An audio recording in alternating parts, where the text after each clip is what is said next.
This is Michael Dawes, Director of Public Relations at Barton Community College, and you're tuned into Cougar Pause on KVGB 1590 AM. Today we're talking with Mary Hester. She's Director of Learning Resources at Barton Community College. Good morning to you, Mary. Good morning. And we're going to talk about recent upgrades to the Barton Learning Resource Center, of which Mary's library is part of that. But first we're going to focus on a couple of features that are actually pretty high tech for the library and what it can offer to the community. Mary, let's start with the digital publication scanner. I know you guys have had that a few years, but it really offers an opportunity for the public to have materials that are once digitized, and it can do it without damaging, the hard copies. So it allows them to do it and do it in a large scale so that they can get that information digitized for the 21st century. Absolutely. The value of having a digital publication scanner is that it actually scans from the top instead of the bottom. And so you don't have to put any pressure on the book to scan it if you're doing a book or magazine or anything like that. And it's so hot, the camera is so high tech that a book could actually be laying open with the page curves and the scanner corrects that. And the software is able to go in, and if there's dirt on the page or some kind of markings on the page, it can adjust for that. And it can actually, we can read stuff that has been scanned easier than what it is to read in the book. And so if people wanted this service, how would they approach the library about getting this done? All they need to do is call me. We will digitize for people anything that is copyright free. So if you've got letters from your parents, which is what I did. I brought in the letters that my parents wrote to each other in World War II when they were dating each other, and I was able to preserve them.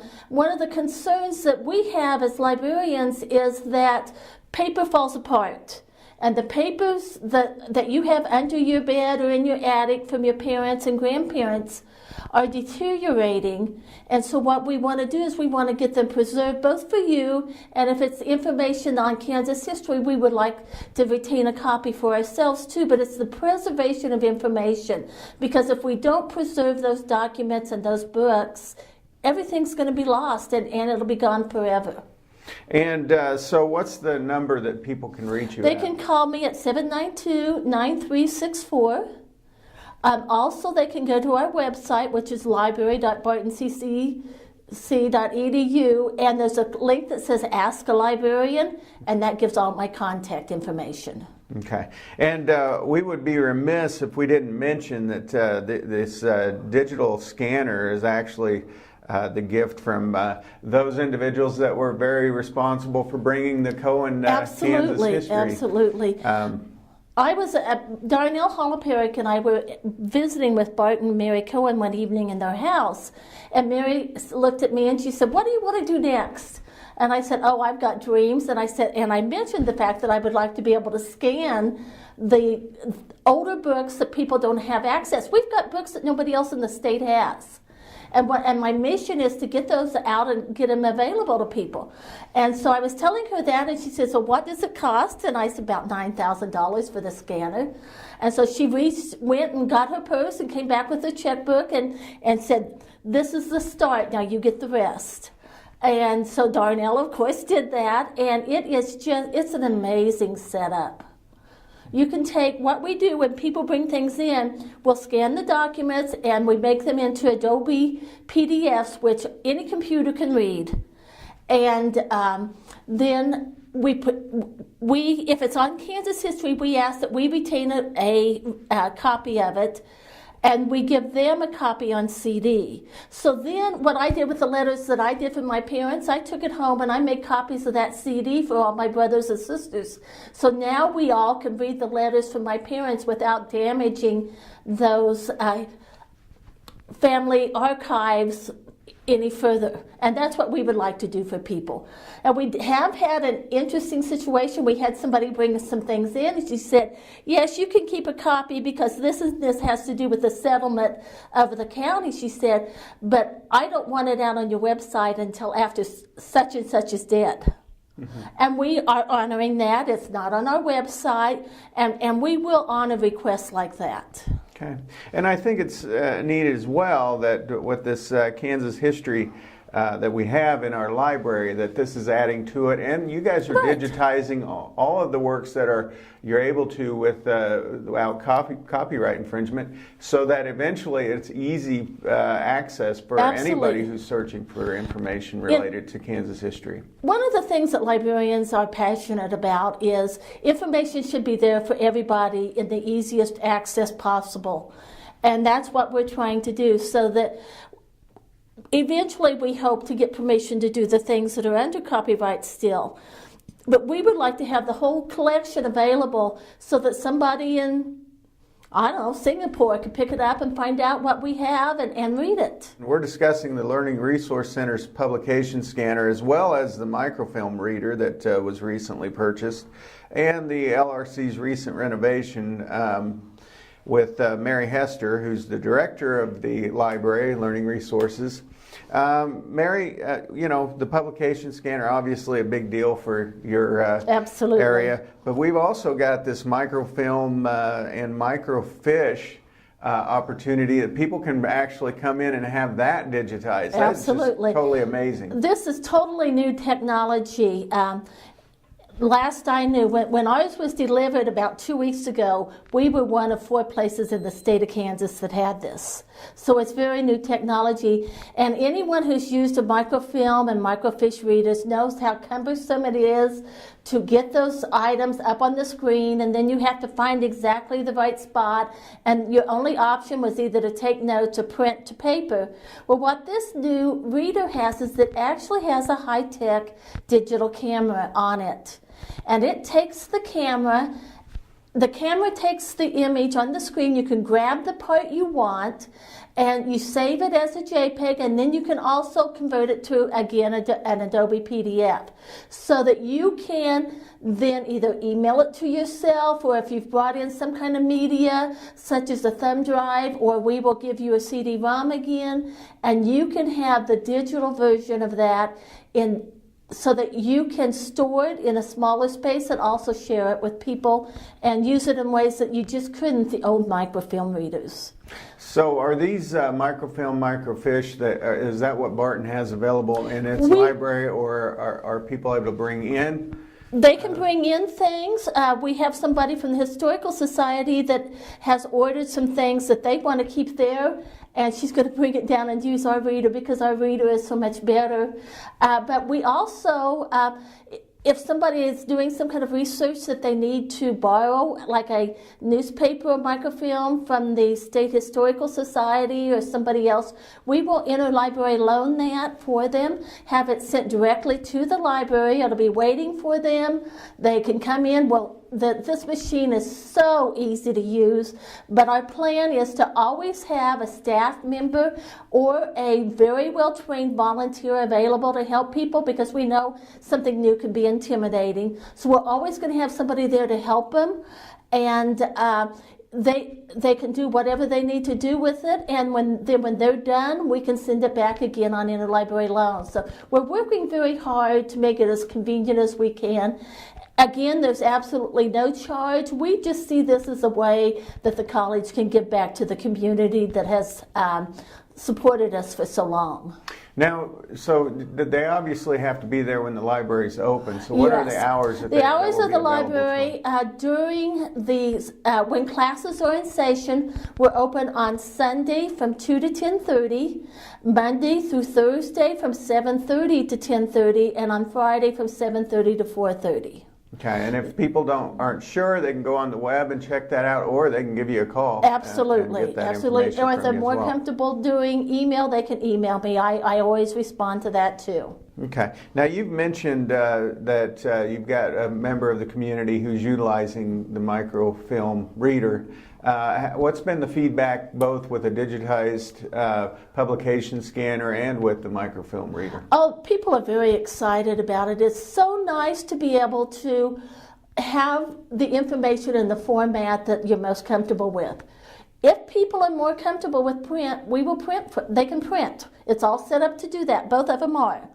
if they're more comfortable with the digital version, then that's what we will do. But not only can we provide them the information in the format they want, but one of the big pluses of both of these machines is that it actually can enhance the image. Some of that microfilm is not, when you get it, it's not in the best of shape, mainly because, number one, it's been used by a number of people, and sometimes the Historical Society didn't have good copies to begin with. And with this digital camera, we can actually enhance. It has the ability to adjust the focus. It has the ability to adjust the contrast. And it's just amazing because it is so much easier to read. Okay. Well, that's obviously highly technical, and as we get to digital, but you said easy to use, it is easy incredibly easy to use. And which is, I've been on one of those readers where I did my thesis and I had to do a ton of that, and so your eyes get tired. So this is something that, and all those prints. It's expensive. Yes. Well, and we have laughed about it, several of us that have used it, because we think, well, if we'd only had those when we were getting our advanced degrees, boy, wouldn't that have been nice? Because like you, I spent a lot of hours at those old readers, and it wasn't fun. Yeah, and I might mention to our listeners as well, this came via donation as Absolutely. well. So two things that have been a huge plus for our community that were provided because of the kindness of donors. So that's one neat thing about the Cohen Center. All of the books that are in there, all the magazines and journals that are in there, the equipment, the furniture, everything in that Cohen Center was donated. And because of that, we feel very obliged, but we want to as well, that the community realize it's there for them free of charge. We're talking with Mary Hester. She's the director of the Learning Resources at Barton Community College.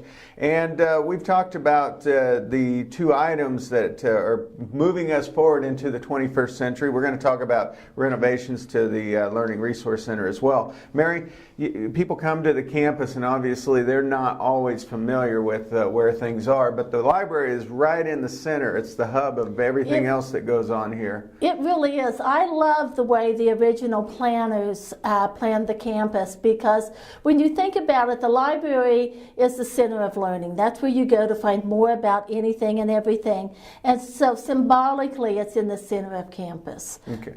And so wherever they park, they're pretty much going to be close enough to access about the same number of steps to the middle of campus. So that's where they need to head. And it'll say Learning Resource Center. It won't say library, because we have some other functions in that building that serve students as well. That's right.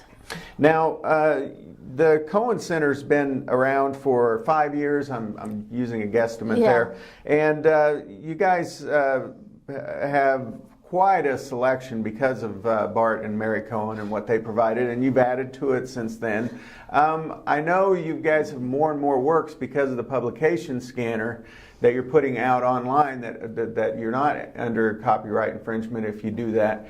Is that the plan, basically, to take on all of the non-copyrighted material and put it out there online so it's easy access for everyone? Absolutely, and that's one of those long-term goals that you may never reach, but you keep working toward it. We just hope to eventually get all the non-copyright materials, and then if we ever get that done, we're going to start asking for permission from copyright owners to put other materials on as well. The other thing that part of our dream, though, Mike, is that we really hope that people that have books on Kansas history, magazines about Kansas history, when they're finished with them, instead of just discarding them, that they will donate them to the center to add to our collection. That every item we get enhances the scope of what our collection offers, and so and it's amazing what people have. And somebody brought in a family history and said, could you use this? And I said, absolutely, because by looking at that family history, you learn more about the area where those people lived. So we want family histories, county histories, just anything that anybody has on Kansas history, we would love to have. I imagine with the center being open 5 years, and with you being able to digitize and now have more of the works out there, you probably have been contacted by people who are probably looking for material. We've got some very rare items in the Cohen Center, so I imagine we may be one of the only places where they can access that information. We do have several things that no one else has. In fact, I was just doing some statistics because I want to design a new publication piece telling about the center, and I have found so far about 23 items that nobody else in the state has that I can find, and that's in addition to the fact that we have the most comprehensive collection of little blue books in this nation, we've been told.